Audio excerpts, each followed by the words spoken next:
Welcome friends. अब हम आ गए हैं रैपिडेक्स इंग्लिश बुक के 25वें लेसन में। तो चलिए दोस्तों शुरू करते हैं।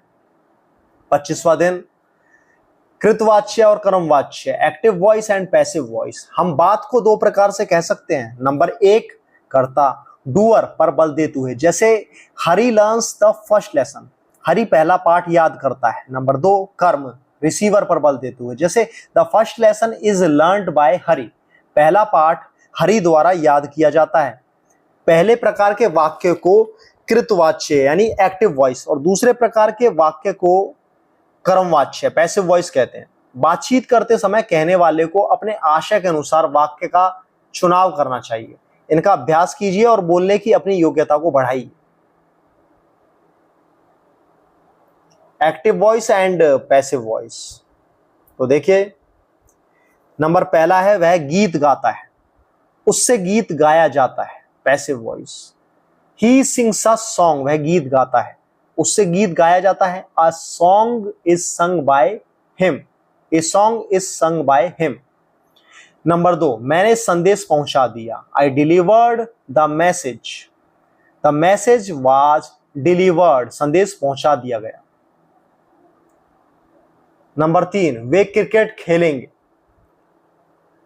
देल प्ले क्रिकेट, क्रिकेट उनके द्वारा खेली जाएगी, cricket will be played by them. Number चार, क्या तुम चिट्ठी लिख रहे हो, are you writing a letter, क्या तुमसे पत्र लिखा जा रहा है, is a letter being written by you. Number पांच, मजदूर नहर खोद रहे थे, labourers were digging a canal, a canal was being dug by the labourers. Number 6, क्या तुमने यह काम कर लिया है, have you finished this job, क्या यह काम तुम्हारे द्वारा किया गया है, has this job been finished by you. Number 7, क्या गाड़ी आने से पहले तुम अपना सामान बांध चुके होंगे, will you have packed your luggage before the train's arrival, will your luggage, क्या गाड़ी आने से पहले तुम्हारा सामान बांधा जा चुका होगा, will your luggage have been packed before the train's arrival. अब 8, उसकी मदद करो, हेल्प हिम,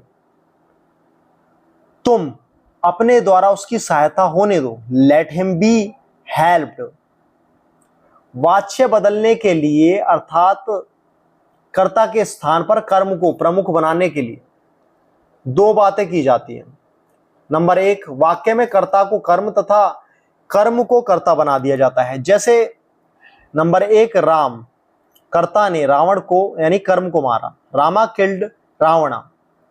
नंबर दो, कर्मवाच्य में यह हो जाएगा, रावण राम द्वारा मारा गया, Ravan was killed by Rama, Ravana was killed by Rama.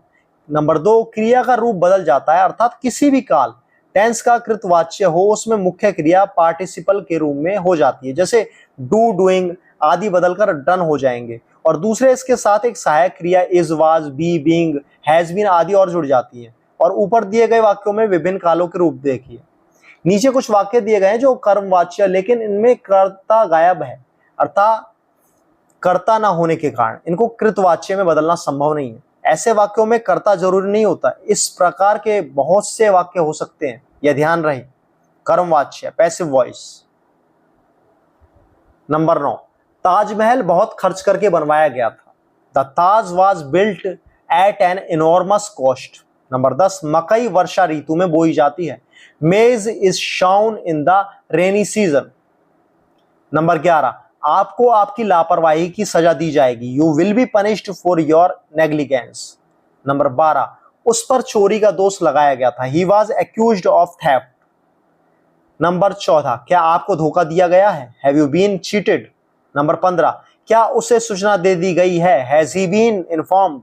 Number 16, वह चीनी आक्रमणकारियों से लड़ता हुआ मारा गया, he was killed fighting the Chinese aggressors. Number 17, Gandhi ji का जन्म 2 अक्टूबर 1869 के दिन हुआ था, Gandhi ji was born on 2 October 1869।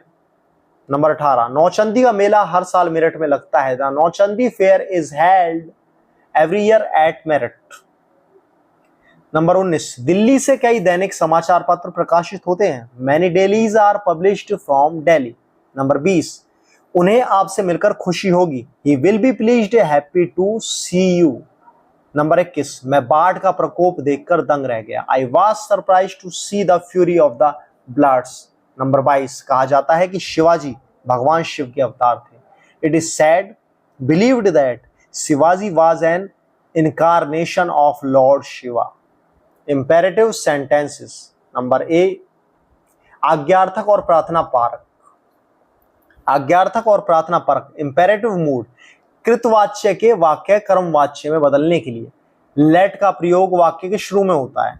B, कई बार कृतवाच्य एक्टिव वॉइस वाक्यों में आशय के अनुसार रिक्वेस्ट और शुड आदि शब्द जोड़कर कर्मवाच्य पैसिव वॉइस के वाक्य बनाए जाते हैं। दोनों का अभ्यास कीजिए। उदाहरण के लिए आगे दिए वाक्य ध्यान से पढ़िए। नंबर 23, यह काम करो, डू दिस वर्क, वह काम होने दो, let this work be done by you. Number 24, उसे बैठने कहो, ask him to sit down, let him be asked to sit down. Number 25, उसे दंड दो, पनिश हिम, उसे दंड दिया जाए, late him be punished bye you. Number 26, रिक्त स्थान का विज्ञापन दो, एडवर्टाइज द पोस्ट, रिक्त स्थान का विज्ञापन दिया जाए, let the post be advertised. Number 27, कृपया धूम्रपान ना कीजिए, आपसे धूम्रपान ना करने का अनुरोध किया जाता है। सबसे पहले 27वां, कृपया धूम्रपान ना कीजिए, प्लीज डोंट स्मोक।